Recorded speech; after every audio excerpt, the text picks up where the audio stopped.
Hello and welcome to Royal Spotlight. Today we are doing the first series of our interviews for the 2024 Hancock County Commissioner Candidates. Before we begin this interview, we wanted to emphasize a couple of things. Number one, this is a student-led project. We wanted to learn more about local politics and the kind of impact that they have on our lives. Our goal in doing these interviews is to help foster understanding of what these offices do and to give the public insight into the beliefs and stances of these candidates. We are not endorsing any particular candidate, and it is important to note that the views expressed by our guests are their own opinions and do not necessarily reflect the opinions of our podcast or its host. Number two, we have invited all the candidates running for the office to participate in these discussions, and we have worked diligently to ensure that they are all treated equally. We want to give you, the audience, as much information as possible so that you can make an informed decision on Election Day.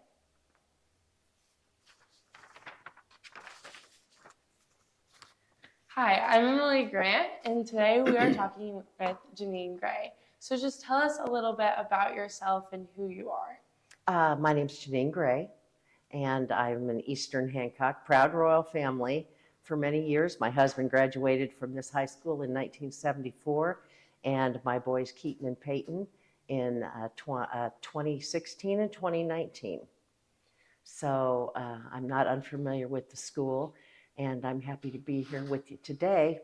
I currently serve on the Hancock County Council for District 1. I'm also currently the president of the County Council and have been president since January of 2023. Gotcha. So you've talked a little bit about your background. Mm-hmm. So what motivated you to pursue the role in local government?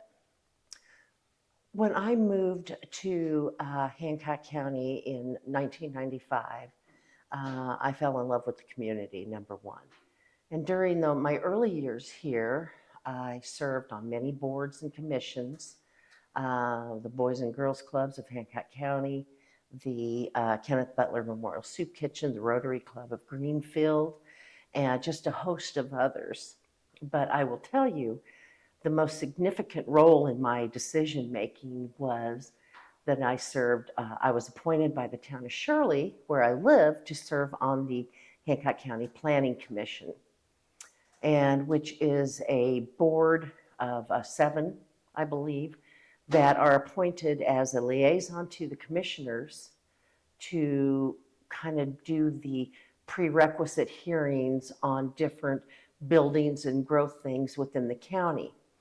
And it became a deep love and something I took very seriously. In 2017, when the opportunity presented itself to run in a caucus for the District 1 council seat, I took full advantage of that, and I've been there ever since. Gotcha. So going to the community, what are some of the key issues that our community is facing and your proposed solutions of what you're going to do about those? Well, in the current office I hold, some of the biggest concerns of the taxpayers right now are the increase in property taxes. Mm-hmm. And there is a tremendous amount of information that goes into that. Traditionally, when you have the Indiana state sets the guidelines for which then the county assessor assesses your property. Mm-hmm. From that, it goes to the auditor, and she applies all your credits and deductions. And then from there, it goes to the treasurer and sent out. This year, for the pay 24, everyone's taxes really took a spike. Mm-hmm. Although the county council can't control what those assessments are, one of the biggest roles of those increased property taxes was lack of housing. Yeah. And you may or may not be familiar with the housing crunch that we've had going on. And it's not just here, it's everywhere. There are not enough obtainable homes for people to purchase. And when you purchase, when homes are at a premium, guess what happens to the price? The price goes up.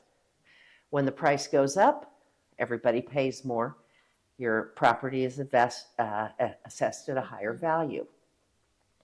Now, with all that being said, some folks feel like county council is responsible for the rate hikes in their property taxes. And, that is certainly not the case. Whatever the system is taken from the state to the assessor to the auditor and to the treasurer for your tax bills, those are not controlled by us. That assessment is controlled by the assessor. Then the taxes, yes, are paid into the county coffers, and it is our responsibility to go ahead and live within our means. And I know, we all work very hard to live within our means. We can't raise taxes just to get more money. Yeah. So. Gotcha. So why did you choose to run for this new position and your past leadership positions held? I know you talked about this a little bit, but really what is that key component for Well, you? the difference between county council and county commissioner is the county council is the fiscal body of the county. And the legislative and executive body of the council is the commissioners. So for me, it was kind of a true stepping stone. I think being on the county council is certainly going to make me a better county commissioner because I understand the financial piece and I understand the needs of things like infrastructure, minimum housing standards, and things like that within the county. So I think knowing how those two congeal together will make me a much better commissioner. Yes, for sure. So what is your hope for Hancock County, and what does that look like for you in the next 20 years? Oh, my hope for Hancock County. I love Hancock County just the way it is today. It may be a little overgrown on the western border of the county. That certainly, I'd like to say it crept up on us fast. It didn't. Those plans were set in motion many, many years ago, prior to 2008. That was the plan for the western border of the county.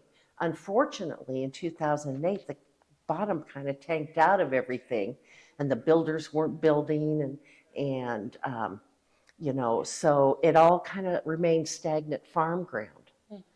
And then all of a sudden, in 2016, it took an upturn.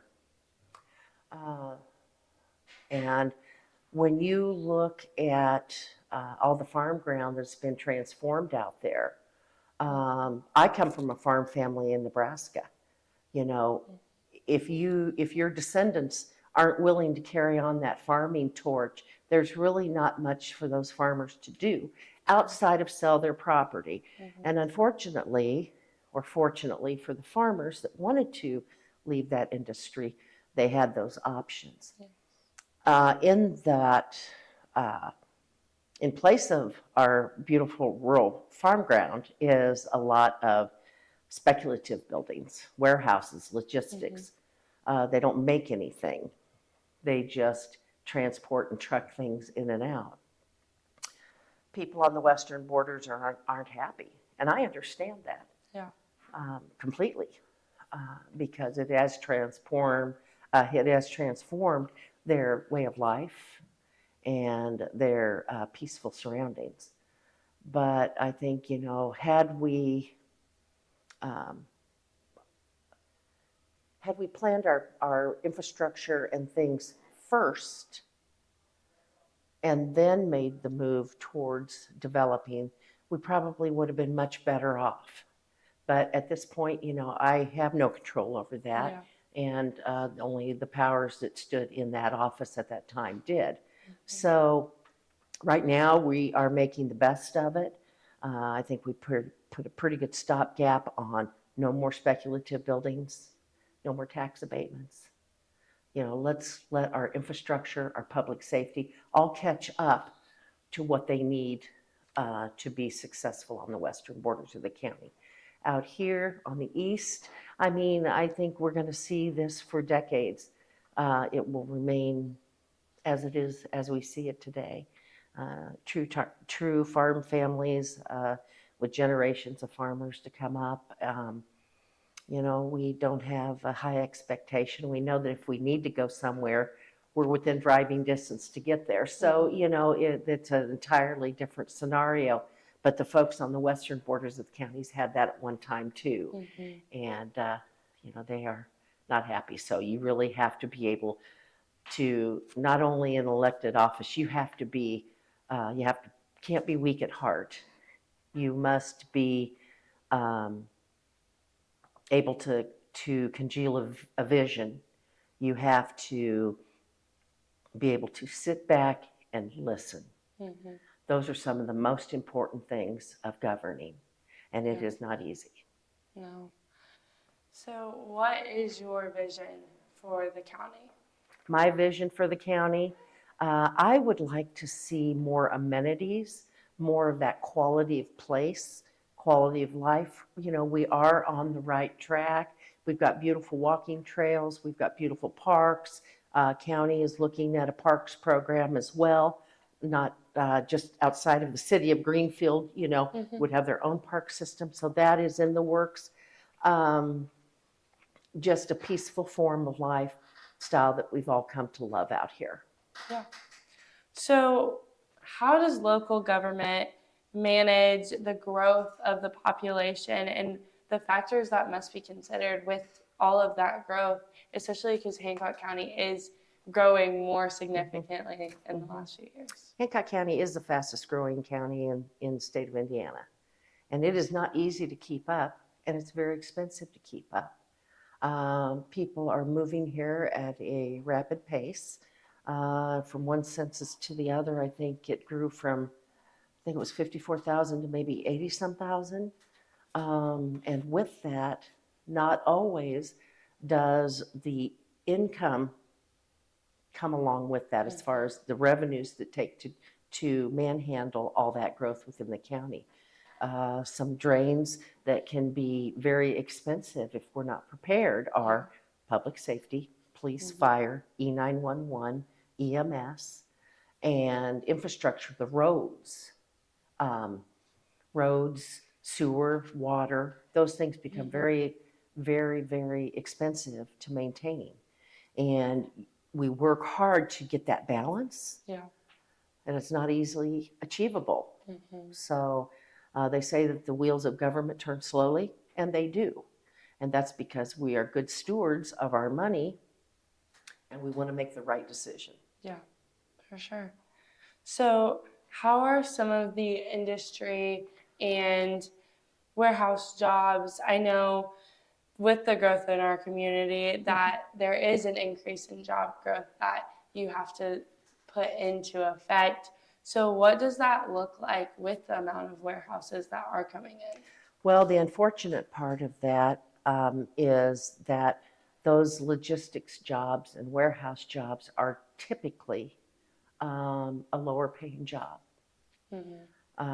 If you wanted to get married, move to Hancock County, and you wanted to buy a home, the average median price of a home is very high here. And you are going to have to make at least probably $50 an hour per household to afford an obtainable home here. And we're not talking, big custom homes. We're just talking an obtainable home that you can grasp a nice starter home or a step-up home from that and grow from there. So all those warehouses aren't doing us a whole lot of favors at this point. Yeah, so speaking about that, I know one of the crucial global companies in Greenfield, which is Elanco Animal Health, will be moving to Indy. So what are some of the things to play in effect with that and losing all of those corporate America jobs that Greenfield will be losing? We work pretty readily with the Hancock County Economic Development Corporation. And, we are always on the lookout for maybe the data centers or those technology jobs or biomedical type jobs. those don't come around every day. Mhm. But they do a good job of keeping us abreast of, they put out, individuals, companies, reach out to economic development. They say, what do you have available out there? Mhm. And that's what we're trying to attract, those higher paying technology jobs, biomedical data centers. And I think we've had some good luck with that. We'll just see where it goes. Yeah, for sure. So one of the crucial things about Hancock County is the farmland. Mhm. So with all of the urbanization that is coming from Indy and from all across Indiana as a whole, what are some of the crucial elements of Hancock County, especially when it comes to protecting farmland while also doing the urbanization?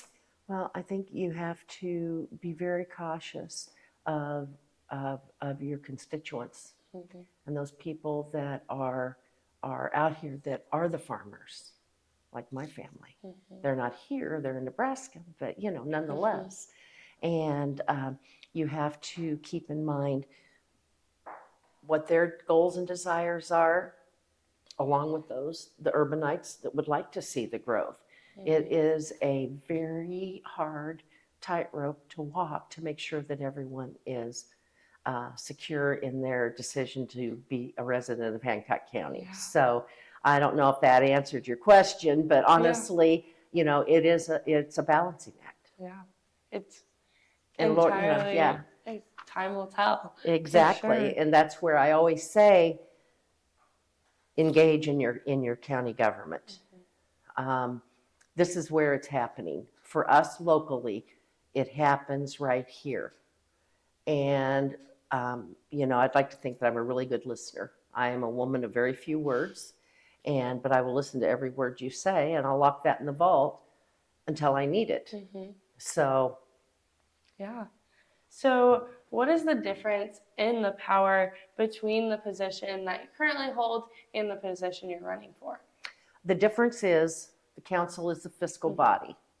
They set the budgets, they set the wages, they manage all the money for the county. On the flip side of that, the commissioners, right? They do the contracts, they do the ordinances, they sign off on all the bills that we have to pay in the county. They're the human resources department. There's so much that goes into that as more of an executive level versus being the council level. Yeah. We are very blessed in Hancock County because our council and our commissioner boards work very well together. Commissioners also appoint people to other commissions and boards within the county, like the Drainage Board. They're an ex officio to that. Cemetery Board. Let's see, what else? The alcohol beverage and what's that called? The alcohol board that grants the liquor licenses to restaurants and package stores and things like that. There's just a host of things. The weed board. There's all kinds of boards and commissions, the planning commission and all that. Gotcha. Yeah. So one final question to wrap up this interview. So what is your favorite restaurant in Hancock County? Oh my goodness. Well, my favorite, I have 3 favorites. Can I name them all? Kenzie's in McCordsville, Tour of Italy in Greenfield, and Fox Garden in Fortville. Okay. My 3 favorite. And we just spend our time dotting ourselves from one restaurant to another because we're empty nesters. Who's going to cook? Might as well go out. That's right. Thank you so much for taking time out of your schedule to do this interview and interact and just share a little bit about what the county is doing and where it's going. Yes. Well, and I thank you. And I cannot I can't say enough about how important it is to vote and stay engaged with your county government. This is where it all hits home. It's right here. It really does. Yeah. Thanks for having me. Thank you.